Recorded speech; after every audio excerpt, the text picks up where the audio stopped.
right? All right. It's the weekend tradition. Welcome to the Eternal Baseball Podcast, Volume 2. The sequel. Right? They brought us back, so that's always a good sign, right? We'll take it. Right? We got past the pilot episode. Cheers. That's that's worth toasting. If you haven't met us before, we've only been here once before. I'm Mark Weber. This is my pal Brent Rotundi, and we are the architects of Eternal Baseball. And if you're here, you probably know what it is. But we talked about it a little bit last week. It's the greatest players of all time assembled onto their franchises to play a full season of Major League Baseball to crown an eternal champion. So we've been playing games almost every day because even digital guys have to travel a little bit. And we'll be wrapping up our season in, I think it's late August, and then headed into the playoffs. So Eternal Baseball is something Rhoda and I have been working on for almost a year and finally got it kicked off just a couple weeks ago. So we appreciate the people who have found us, and we want to spread the gospel. So if you have Seamhead friends, people who like baseball, old time baseball, new school baseball, it's all here. And that's kind of the joy of Eternal Baseball, is watching, DeGrom pitch against Babe Ruth, or, Mickey Mantle trying to get a hit off Randy Johnson. That's the cool stuff. Or, Tony Lazzeri and Derek Jeter turning two in New York. I mean, it boggles the mind when you think about the possibilities of the matchups. And we're starting to see all of it kind of come together. And it's cool to see teams get hot, teams cool off. I mean, it's just like real baseball in that some teams had terrible opening weeks.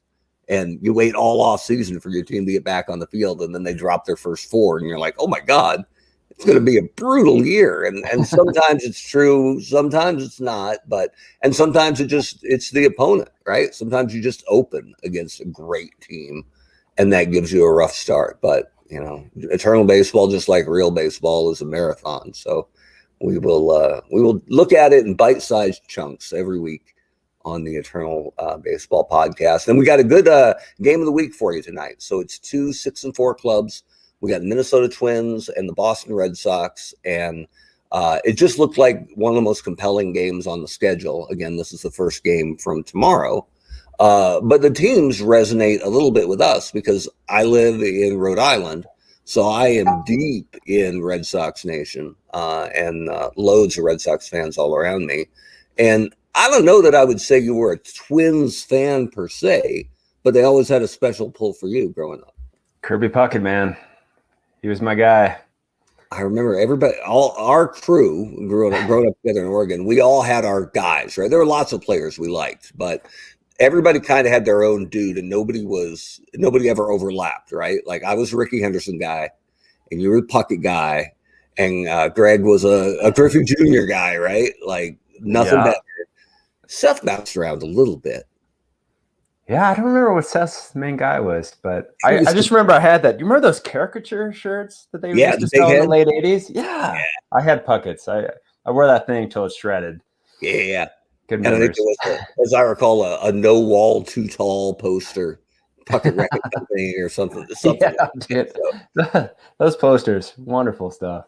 I mean, I don't know why they ever stopped making them, but and just Puckett himself, who was so popular, the idea that a 5'10", 210-pound center fielder was famous for bringing home runs back is, just a testament to the kind of athlete he was. Yeah, amazing player. I remember looking at his stats, once we got to know him, or I got to know him a little later in his career. And you would look back at like his minors numbers, and he had like 58 steals or something one year, right? It was hard to imagine him tearing up the base paths, but one spot, I think even Gwynn had a year in the minors. Like young Gwynn is skinny Gwynn, and he could take a base. If you slept on Tony Gwynn, he'd be on second, no problem. But yeah, I don't know. With modern trainers, those guys would have been serious trouble, right? Yeah, and I had a good discussion with some fans on Facebook about, do you really think guys from the 20s could have played in the 1920s could have played in the 2020s?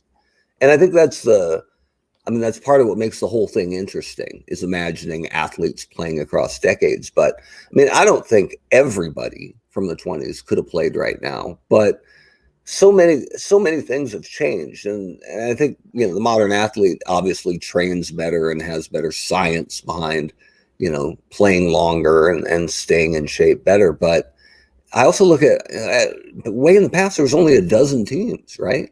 There was only 300 major leaguers, right? And now you got 26-man rosters and a 30-team Major League Baseball. So you've got almost 800 players now that get to call themselves major leaguers as of opening day. So it was a more exclusive club back then. So I just, you know, I shake my head sometimes when guys say, well, they never could have played now. You can't tell me Ted Williams couldn't have turned on anybody's fastball, right? Oh, yeah. No, there's no way he doesn't play. I mean, a lot of those guys too. Once they're training up to these standards that we have today, right?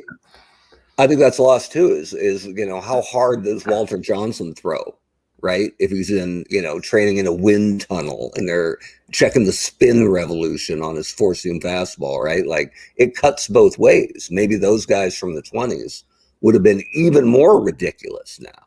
So they were probably pitching with dead arms half the time too. It's 140, funny. 150 pitch count. We'll get into it when we get into the stats. Even early on, if you look at who's pitched the most innings, like it's all the old guys. Dude, I think it was last night. I think the Twins took the opener. I think the Twins beat the Sox. Anyway, it went 12 innings, and Cy Young pitched 11 2/3. Right? They had to kidnap him to get him off the mound. But it's like, what? We're still in this game. Why would I come out? So I love that. And that's another good point to make. Is you say now you're looking at guys who are, you know, teams looking at 6-man rotations, and you know, it's a marvel if you get to the 7th inning or get through the lineup 3 times. Yeah, right. The guys now, right? Yeah, and you've got the guys from the 20s and the teams going every 4th day, not getting relieved unless they get hurt or blown out. And then even further back, and we've had some trouble with some of the really vintage guys from like the 1890s who just refuse to come off the mound ever. Right? They'll throw a complete game and try to start the next day. Right? It's just, so we've actually had to. There's like little league baseball. Well, it was like, I think it was, you know, in the late 1800s. It was just like, if we were a baseball team and, you know, you were our best pitcher, you weren't just our best pitcher, you were just the pitcher. Right? If we had a game today, wrote us on the mound. He's our pitcher. We're only traveling 9. Exactly. Got a double header, but we got a break for lunch in the middle. So we'll be all right. Too many hay bales today. We need to. Yeah. We can only take 9 of you. We'll be all right. So we did a couple things different this week. We started just today. Started with players of the day. When we put up our box scores and usually the scoreboard goes up first with the players of the day and the league leaders, and then I get the box scores up on our message board. It's eternalbaseball.com.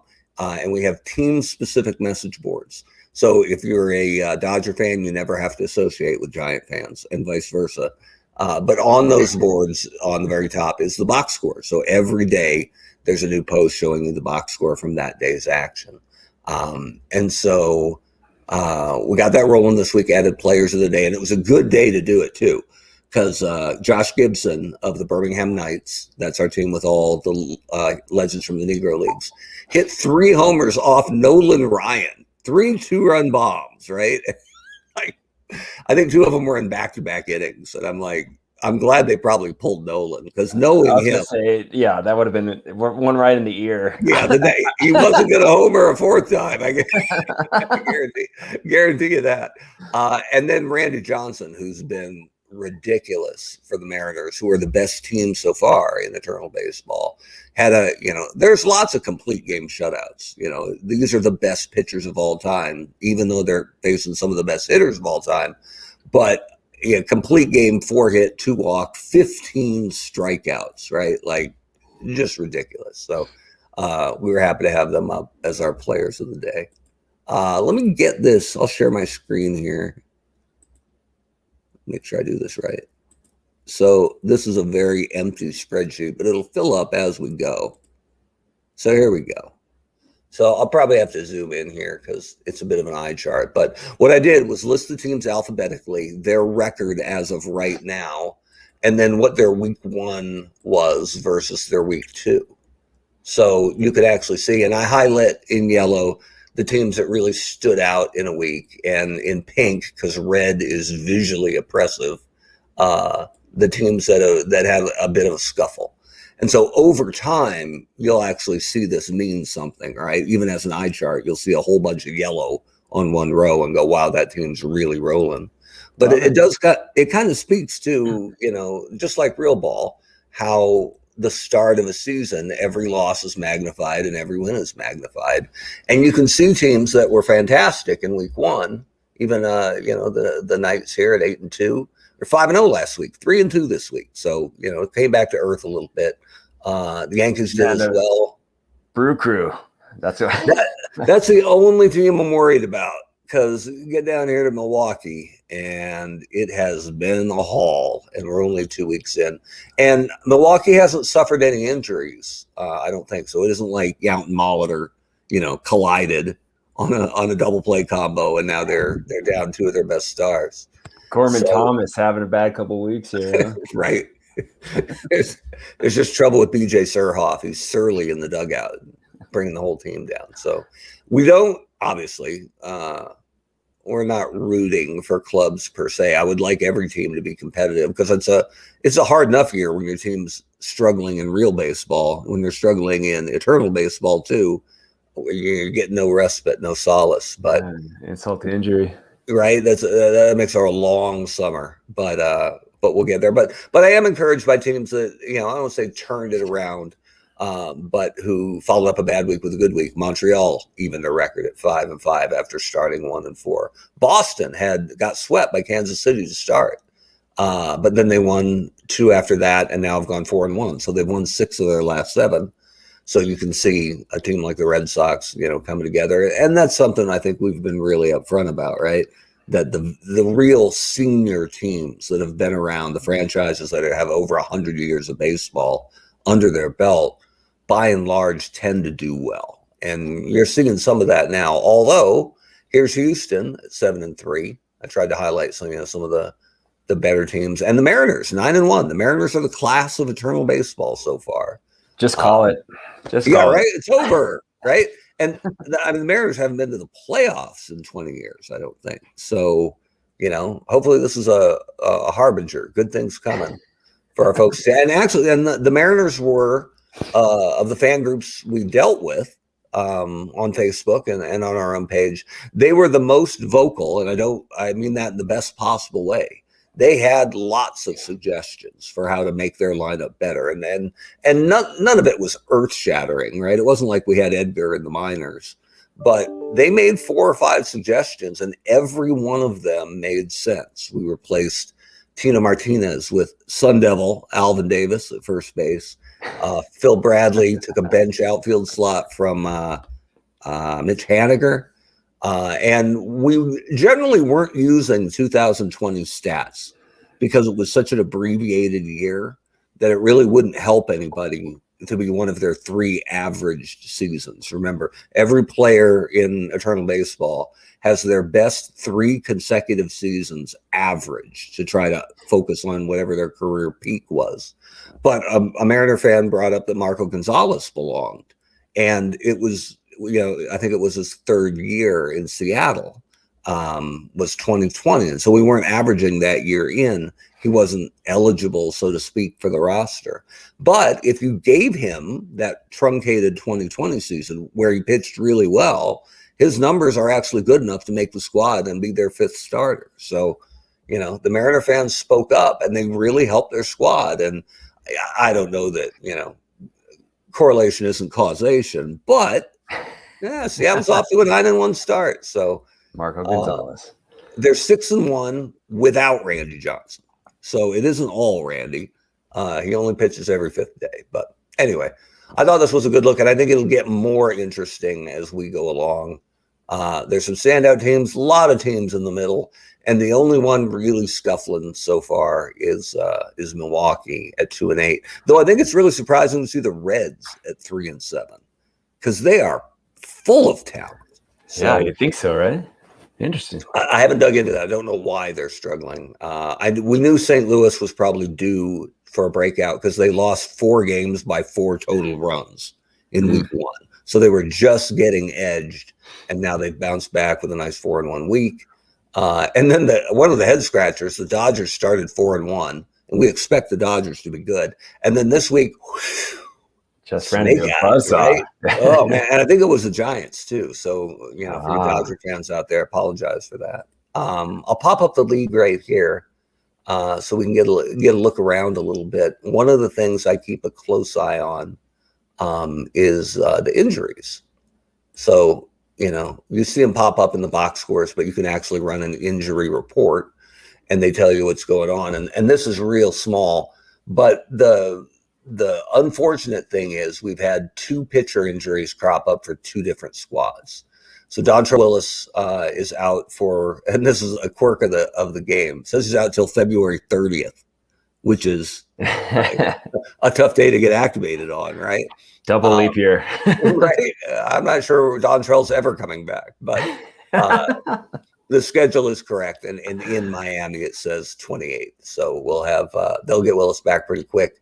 But the news wasn't as good on Jose Fernandez, who's out till April 3rd.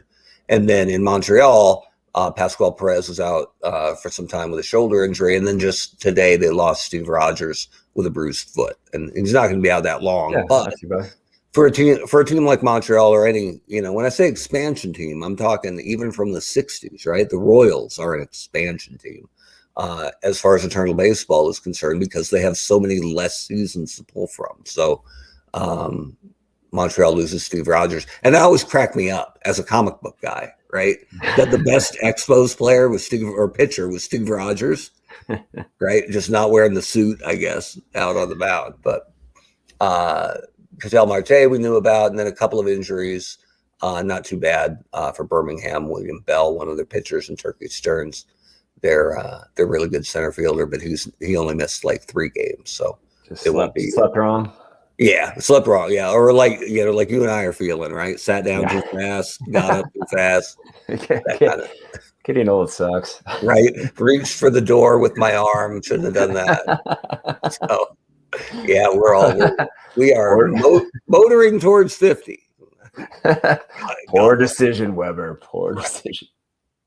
It is a new bit getting older when you wake up and you boot up and you're taking like the status report. How we doing? Are we okay? All right, let's try to actually rise. Okay. I just don't know how hard it is to get socks on sometimes. It's like, man, I need to do some yoga or something, Pilates or something, man. Like this is not working anymore. We had a father-son or father-child, because it was co-ed soccer game last fall, well, 2 falls ago, I guess. And I'm always whenever I dare to go out on the pitch again, because I don't play at all anymore, I stretch for like an hour, right? If I'm getting hurt, it isn't because I didn't stretch. Huge mistake. And there's like the 8 basic stretches you go through. And one of the most basic is just bring your heel up behind you and grab the toe, right? And then pull the leg back and get that good quad stretch. It was hard to catch that foot, man. I used to do it first time, all the time in high school. And you look bad when you're bringing the foot up and missing it, right? Oh, nope, not this foot. Try it. Oh, no, maybe not. So the perils of age, yeah. Oh, Lord. Here's the one thing that, it's my weekly frustration that it doesn't show all 8 divisions right here, but there's always good. Just keeps us on our toes. Yeah, exactly. It makes it go to the website and look at the standings. So, there's no real separation in the races yet. It's a little early for that, but you do see some of the veteran squads rising to the top here with the Detroit and Pittsburgh. Atlanta's really good. The Yankees are good. The Giants are good, and the Giants got a lot of these wins. 3 of them, I think, over LA. So that gave them some distance from what's going to be their historical rival, and for sure their strongest threat here in Eternal Baseball. But I like seeing the expansion teams have some bite. So seeing Houston in the South, however you feel about the Houston Astros, they're doing well. And then Washington. Washington has the toughest sledding of anybody in the whole league because they're only pulling players from 05 and up. Only guys that were Washington Nationals, not Expos, not Senators. So Washington and Montreal here at 5-5 make my heart beat a little faster, even though I fully believe the 4-6 Mets are coming. And the Phillies at 3-7 doesn't make much sense either. So I think that's going to get tight, I think, quickly. But I like seeing it how it is. So today I was looking at, because every team has preset lineups for versus left-handers and versus right-handers, taking advantage of splits and who guys get better with, and it helps them with rest. The auto managers for the clubs will also rest guys every so often. So even if you have one unbelievable catcher who is for sure the best ever, he's still going to sit, every 10 or 11 games just to get him a little bit of rest, and the computer will do that. So, but I was looking at, we talked about before how one of our favorite things about this software, and it's Action PC Baseball from DK Sports, and that's dksports.com. We always want to make sure to give them credit because their sim is so tremendous. And one of our favorite things is that every year, each player's basic stat line is adjusted up to 30% down or up to 30% up. And there's no way for anybody to know what that is. You can't find that number anywhere in the program. And it's random.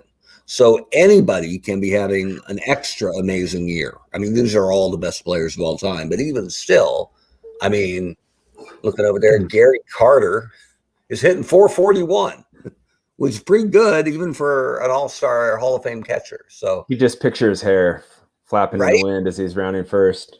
Mets fans 4 homers. Oh, wow. Right? And Mets fans are so mad that they didn't get Gary Carter, but he's definitely more expo. I think he's an expo in the Hall of Fame. So, who are we to judge? So anyway, I was looking at, you can get news team reports, and these are the really good stats.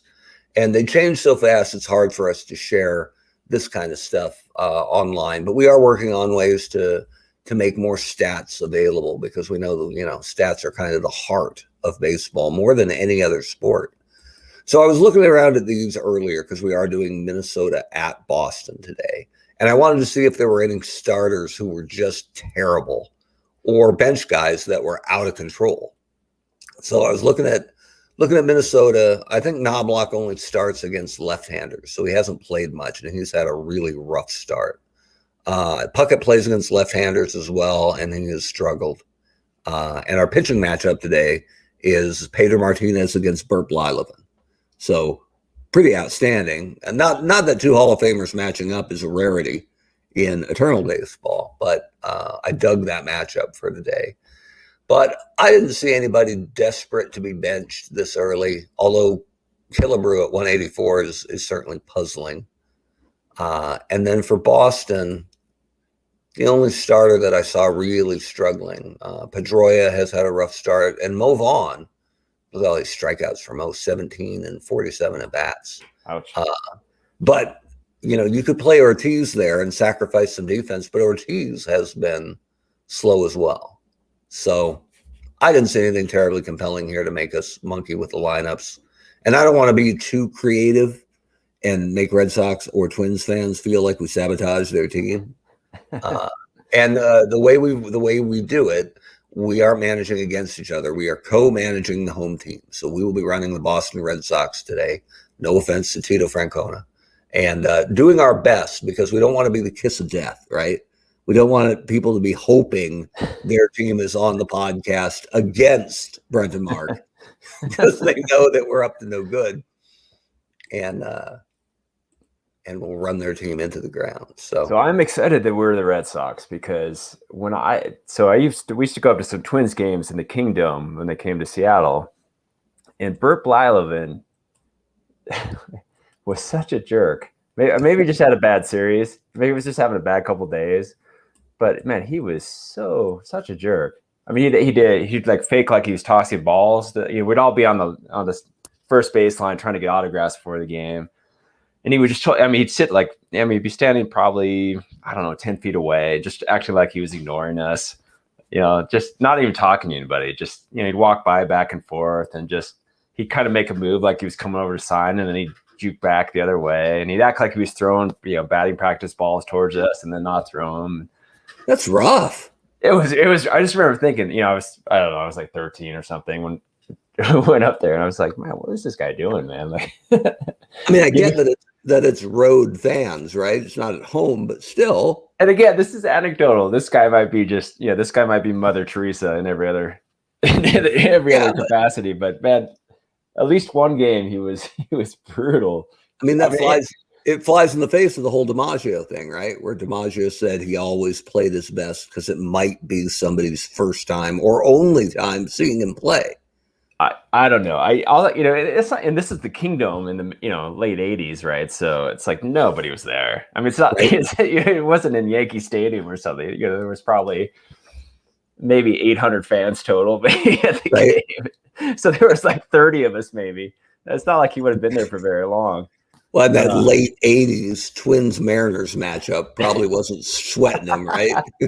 So the best part, so they had that little sort of Jumbotron thing, and they had right around the 6th or 7th inning, or maybe it's the 5th, they try to get you to guess. They had like a little sailboat competition where you had to guess the attendance, right? And so it's like, okay, guess these three, and the three numbers they gave, like the highest number was like 1,200 people.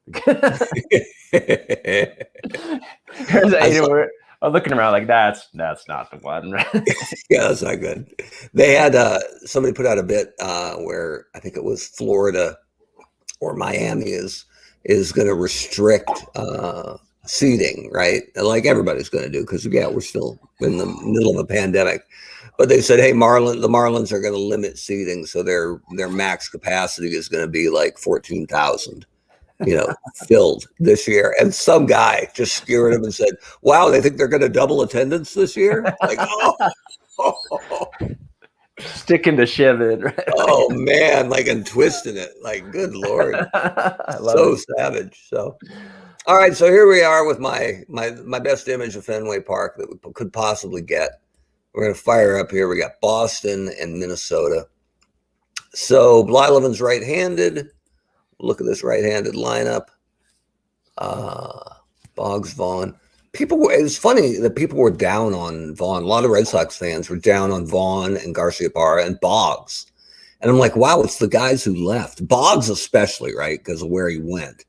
And, he left and he won a title. He was riding a horse around Yankee Stadium when they were still in, the throes of that curse. So, but I mean, prime time Boggs and Garciaparra are just ridiculous players. So maybe they'll bring about fond memories as we get through Eternal Baseball. And then, I mean, the guy, this is everybody at their prime. So you're looking at Pedro here with a 2.03 ERA, right? Like just look at striking out. Yeah, striking out 12.5 per 9 innings. And you look at this team with Cy Young and Roger Clemens. Prime Roger Clemens is striking out 8.6 per 9 inning. Wow. And Pedro's 12.5, like nothing, right? So he was effortless. So effortless. I hope we don't have another 1-0, 2-1 game. Of course, we did last week until I went with the closer and it blew up. But anyway, we'll get it rolling here, and they should give us a nice intro here for the 6-4 second place Twins against the 6-4 second place Red Sox.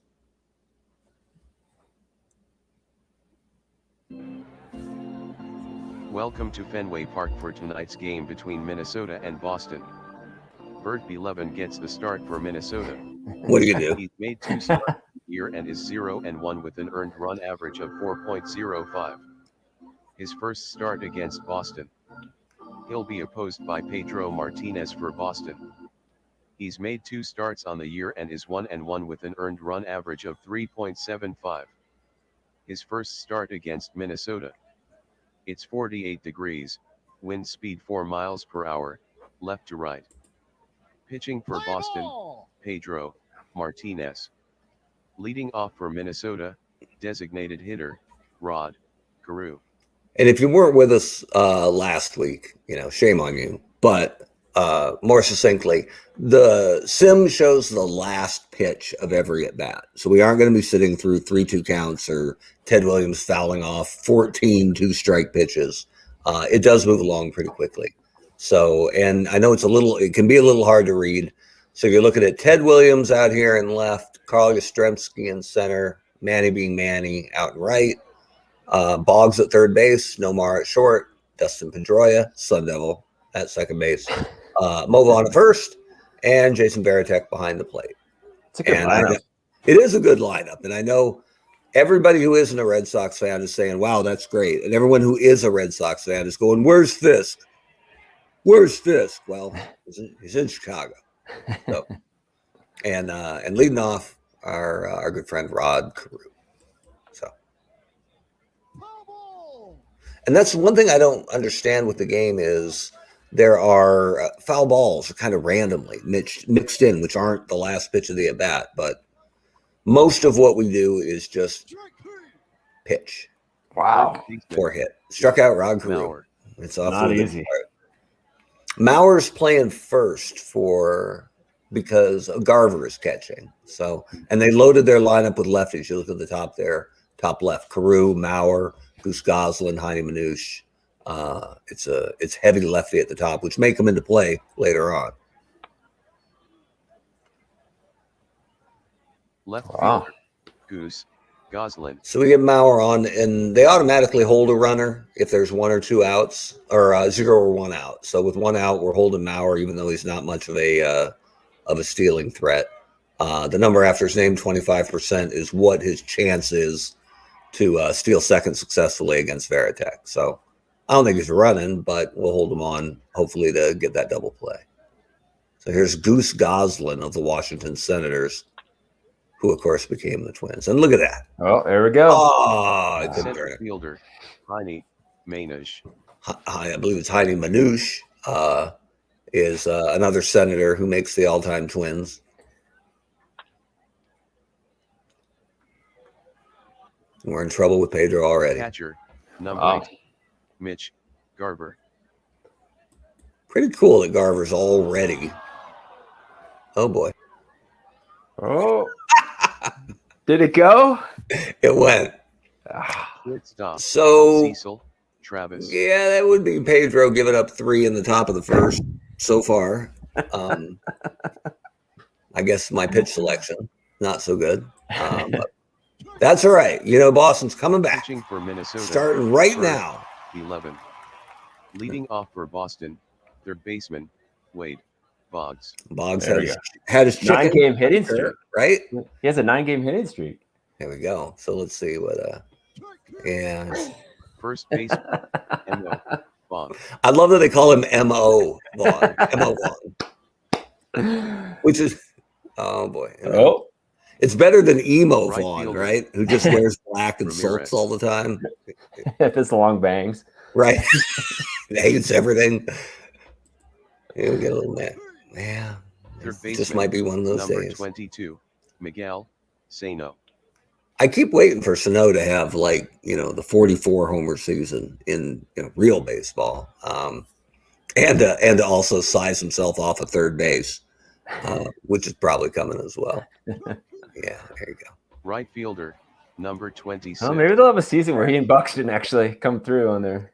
Hope so. And they said Kirilloff might break with the big club, and I mean they hit. He's supposed to be legit.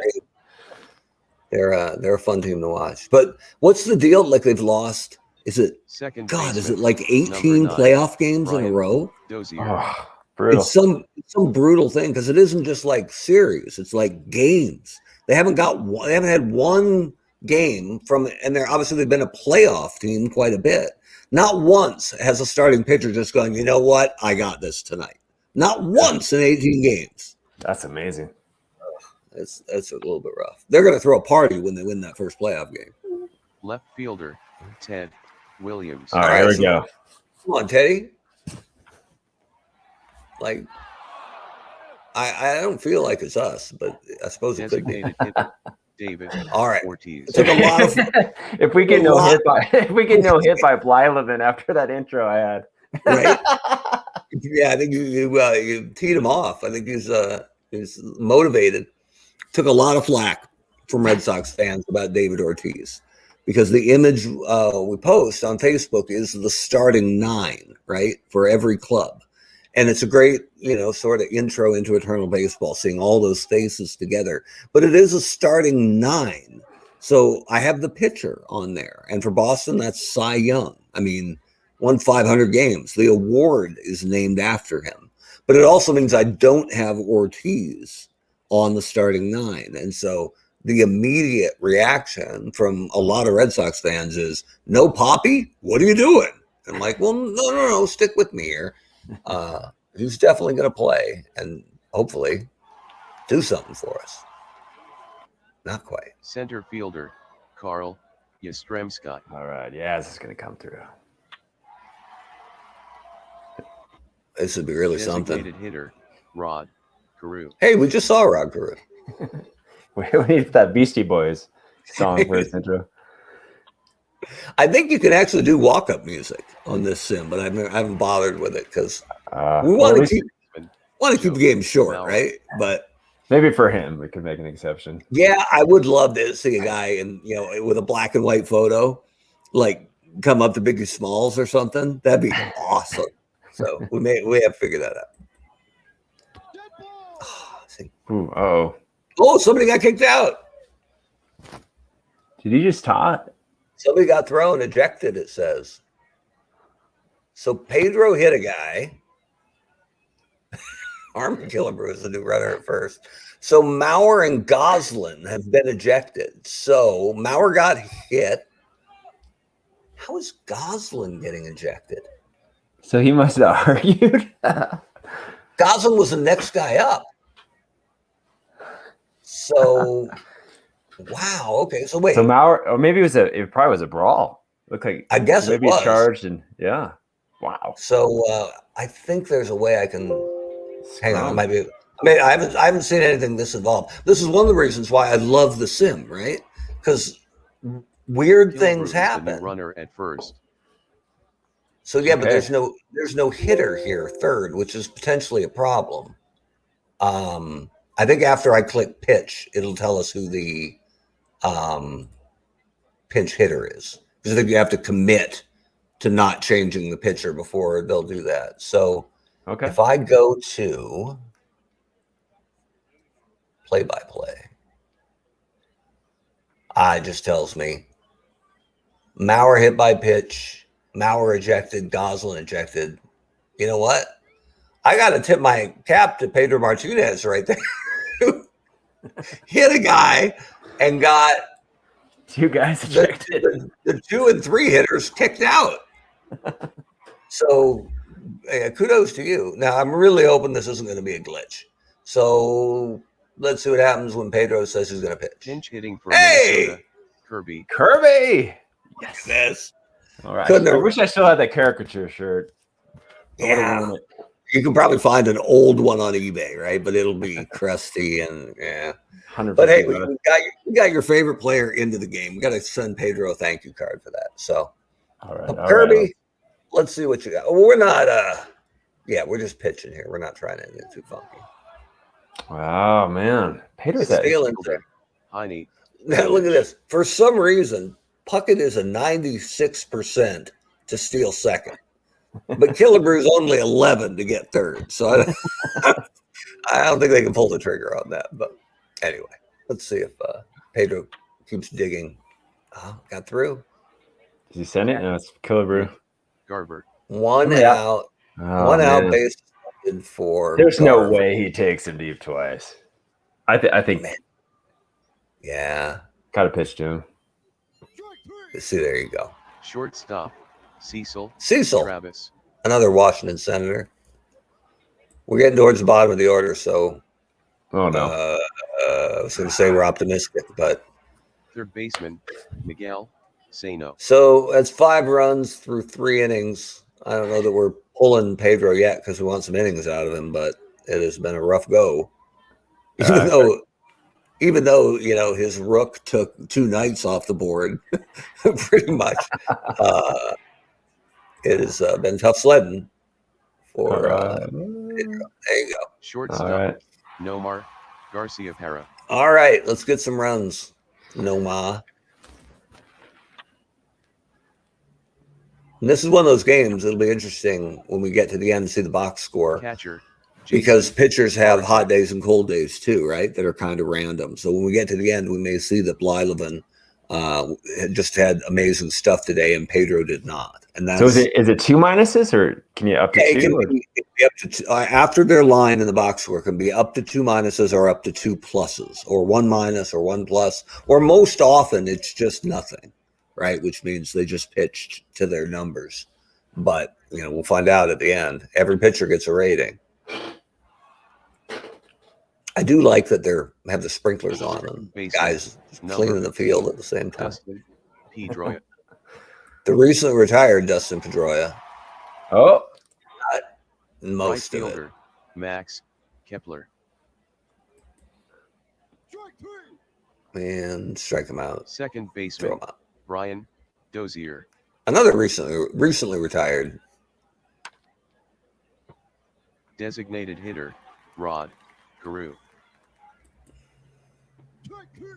man, he's handling Rod Carew right now. Yeah, right.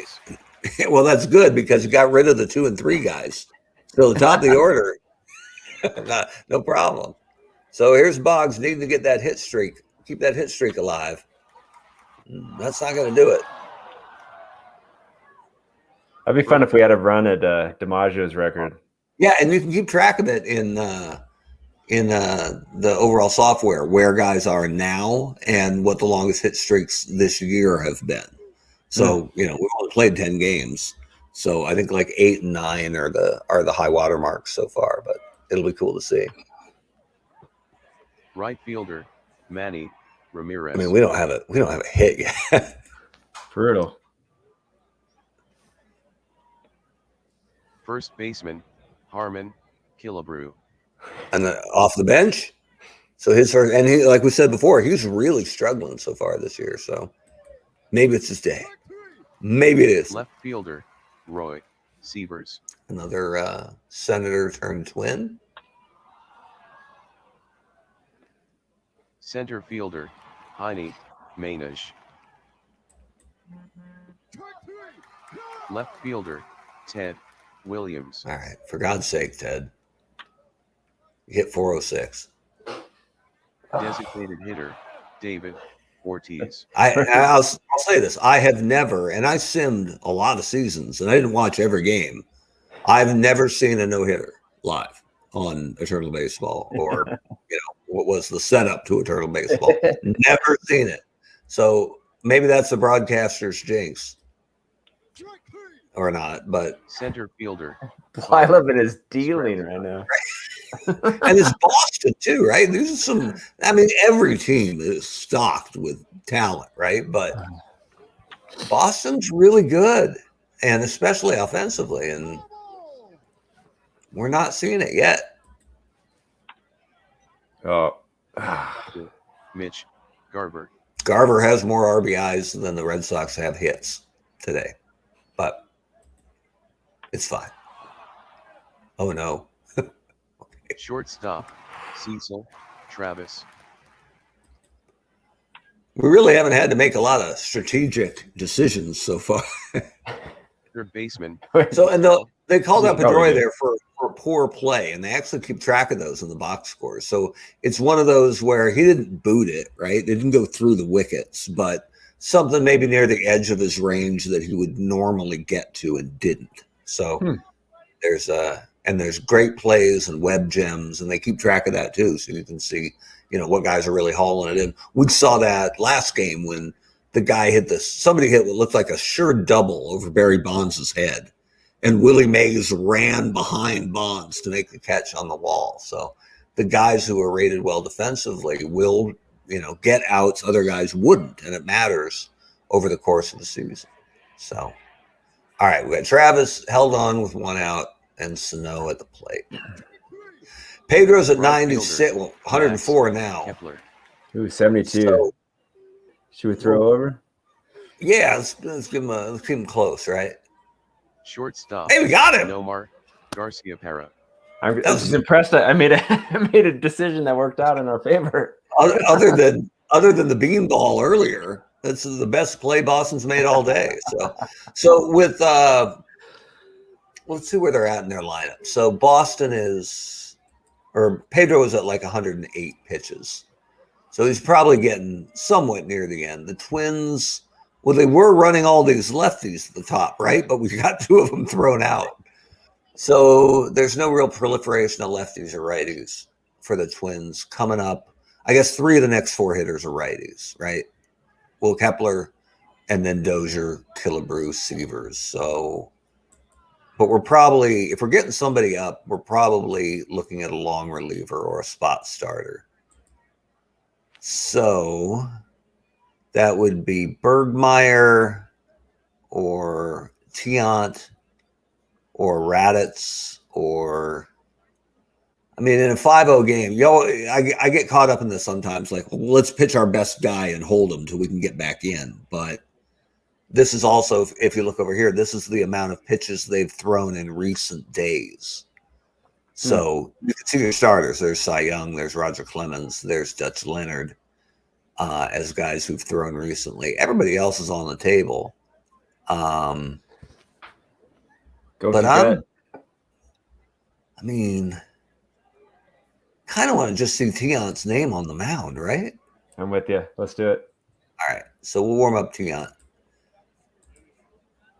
Yeah, that's fine. That's another thing, too. If they're normally a starter, it takes them a little more time to warm up, which is, again, realistic. And another thing we like about the game. It's okay. We're going to have a big inning, so. Oh, look, they're trying to rally. Even the organist is getting into it. All right, Nomar. There it is. All right. There you go, Bert. Jason Varitek. So at 65% and getting held on, and that being our first base hit of the day, down 5. I don't see any reason to I don't know if you trust Varitek with a hit and run. So yeah, I don't want to get too frisky with Nomar over there. So let's see. Let's see if we can get something out of this inning. Well, that wasn't exactly what we were looking for, Tack. Wow. Second baseman. Was he was the one who was super into Cowboy Up, right? Like 2004. Him and Millar, I think, the first baseman, was way into it, and Damon was way into it. I just remember, and I made fun of him forever for this. He was the captain, and they actually put a C on his jersey, right? Like that's a thing. Like teams have captains now and then, and that's cool, but that's hockey, right? That's never been baseball. They actually put a C on his jersey under his chest protector. Like, I don't know. Always seemed like a little much. But anyway, I do remember it was, God, who did they give it? Seattle traded Varitek and Lowe, I think, for Heathcliff Slocum back in the day. Oof. That's a tough one. So here we go. Sun Devil. All right, never mind. And if you don't know, Brett and I are very, very Pac-12. He's a duck on the Sun Devil, so yeah. Okay, Second so baseman, Brian Dozier. Tiant's ready. Dozier is up. They're both righties, so it doesn't matter. And he hits righties worse. So I think that's about it for Pedro. What do you think? Sure. 110, haven't given up 5. So we'll go to Tiant and put it. Pitching for Boston. Look at that. Luis. I mean, it's so good. Even if the robot can't pronounce his name, Tiante, I think we have good things coming. So, well. Rod. All right. You and your pitching changes, man. Right? Well, I just like that, he wasn't going to get shown up by Pedro, right? Like, I can do it too. But I got to say, Pedro got 2 guys thrown out of the game. So, advantage Martinez so far. So, we're holding Dozier on here with 1 out. Here's Rod Carew again. Oh, and no more boots it. First baseman, Harmon Killebrew. And here comes the logo. Oh, man. Now, that didn't really roll up the monster, I don't think. Left fielder, Roy Sievers. So Boggs should have had it and didn't, but it wasn't an error. So, all right. So we got Roy Sievers up. Man, good numbers. 284, 37, 106. If we put him on, it sets up the double play with one out. We're already down 6-0. The next guy's Heine Manouche, who's a much better hitter for average, but much lower power. But he's fast, though, right? So he's fast, but harder to pull the double play too. So I don't know. I mean, Pedroia, Garciaparra, and Boggs have all had poor plays or errors today. So what's normally a well-rated infield has not been up to task so far. So you want to pitch to this guy, or you want to put him on, or you can also pitch around him, which means you give him not much to hit. And they're far more likely to walk, but they're also far more likely to, tap it off the end of the bat. What do you think? Pitch around him, or? I wouldn't mind pitching around him. Seems like a good middle ground, right? Because I didn't realize 37 homers. That's something. So, all right, we'll pitch around and we'll see what happens. Oh, boy.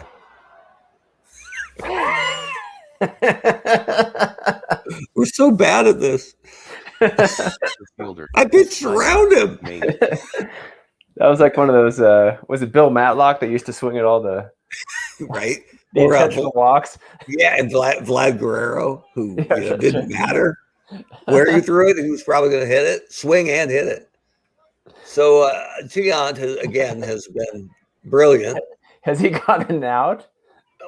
No, he hasn't. So let's get somebody ready, like quick. We're the kiss of death for pitching staff. Let's get Bergmeyer ready quick because he's an actual reliever. And he's a lefty going against a lineup that was originally built to face righties before we got a couple guys kicked out, and it didn't matter. So you can usually pitch to one guy, visit the mound, and then your reliever's ready. So, good Lord. Tiant's a mess. Catcher, Mitch Garber. So bullpen, mound trip. Tiant is strong. But not good today. So here's the hook.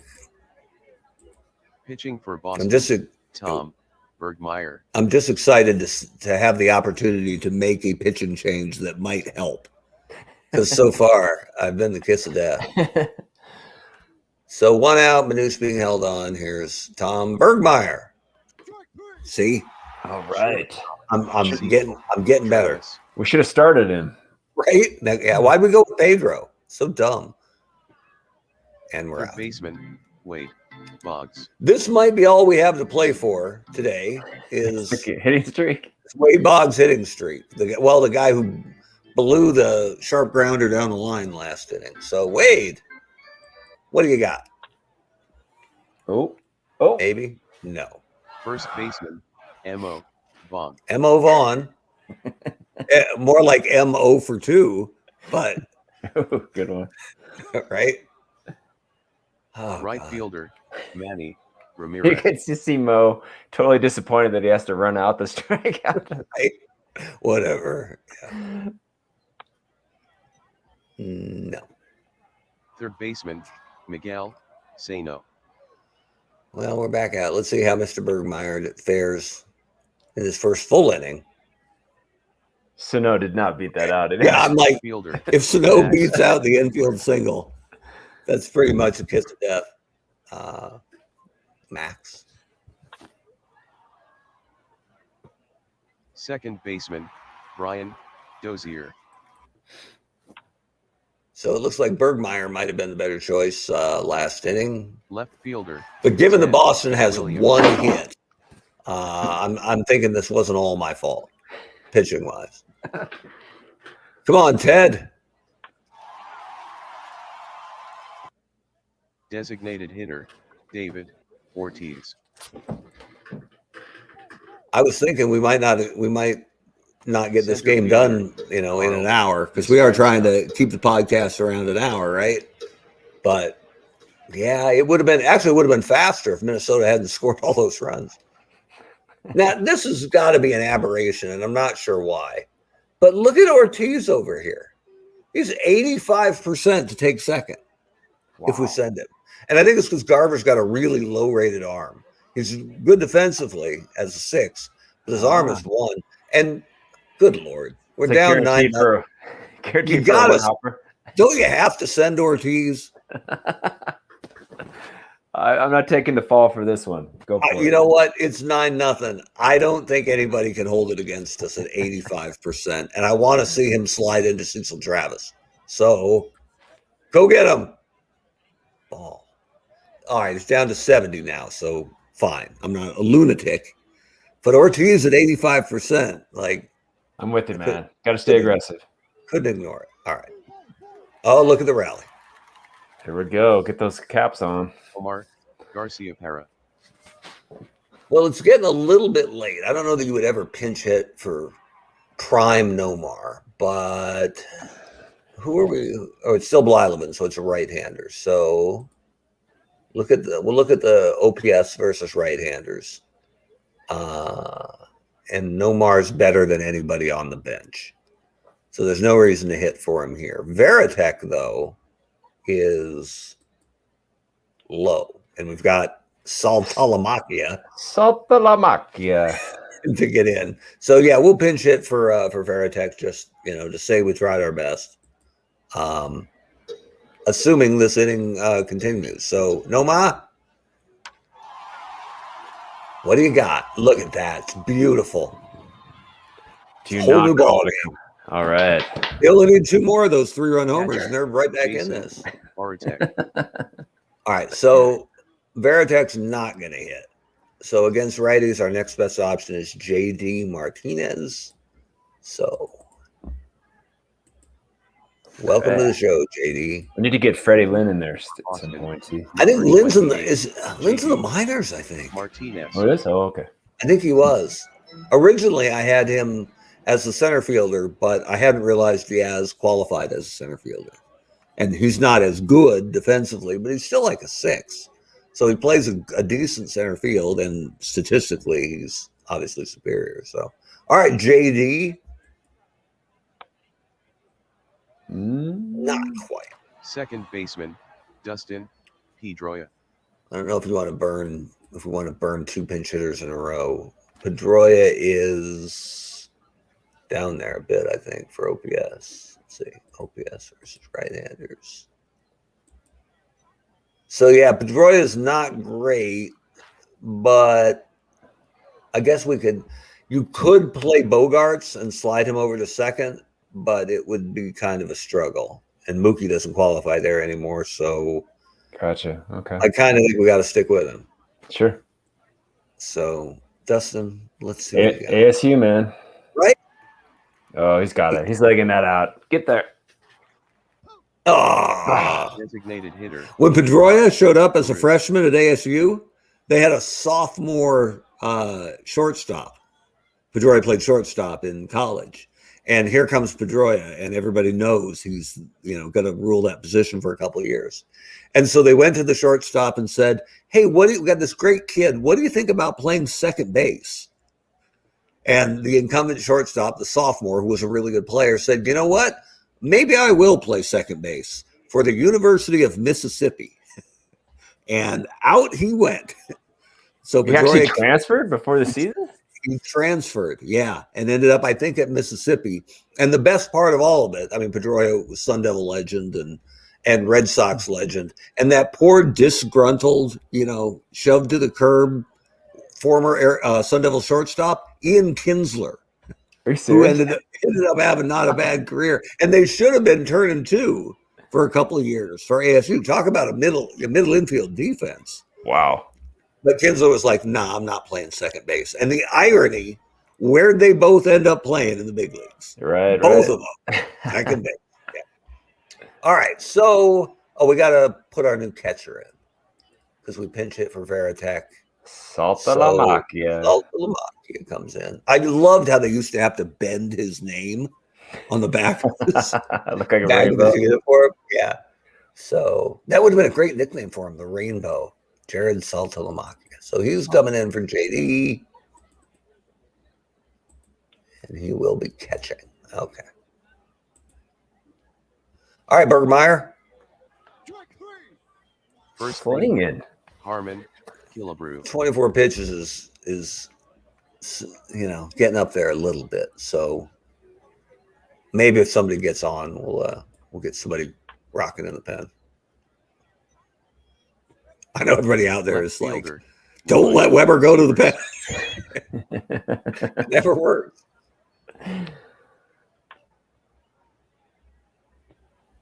Third baseman, Wade. So this is it for the Chicken Man. All right, he wants to keep that streak going against Blyleven, who just crested 100 pitches.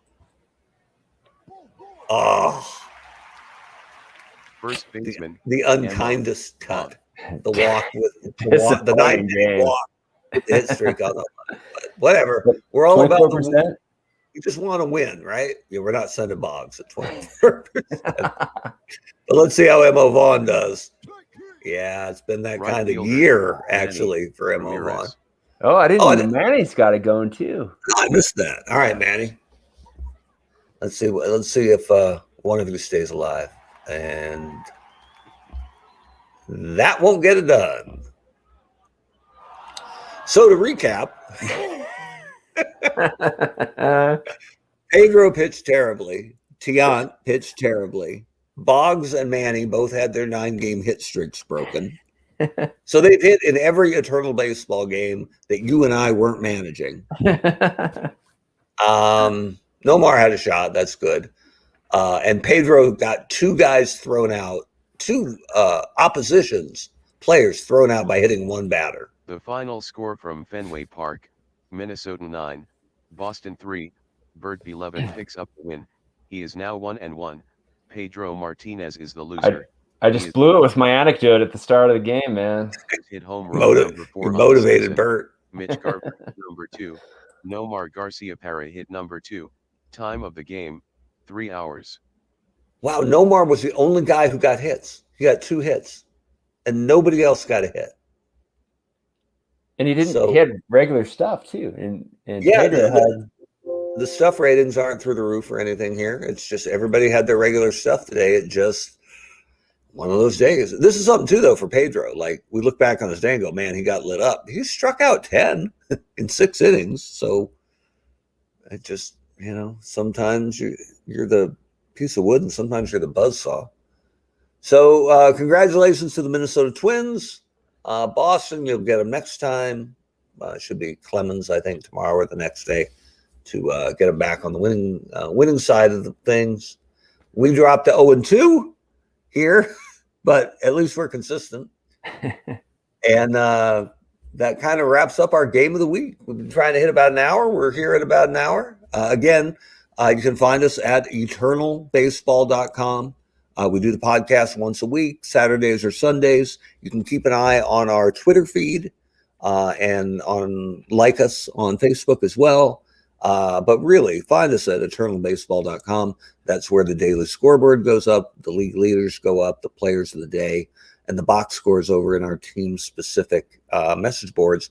And if we're doing something wrong, not specifically my poor bullpen management, but if we've forgotten a guy, or if you think we're using the wrong years for a guy, or just have a question on how a roster is put together, or if the batting order needs shaking up, let us know. We are totally open to feedback, and we've already gotten some really good feedback.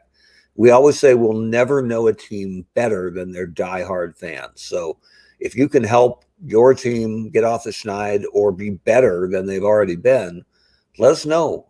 Put it on the message boards, and we will absolutely look into it and give you a response.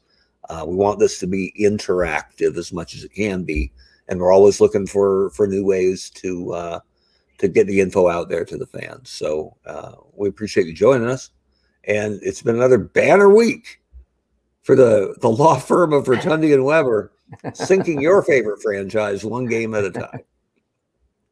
We will see you next week for week 3 of the Eternal Baseball Podcast. Thanks for joining us. See you next week. Bye, guys.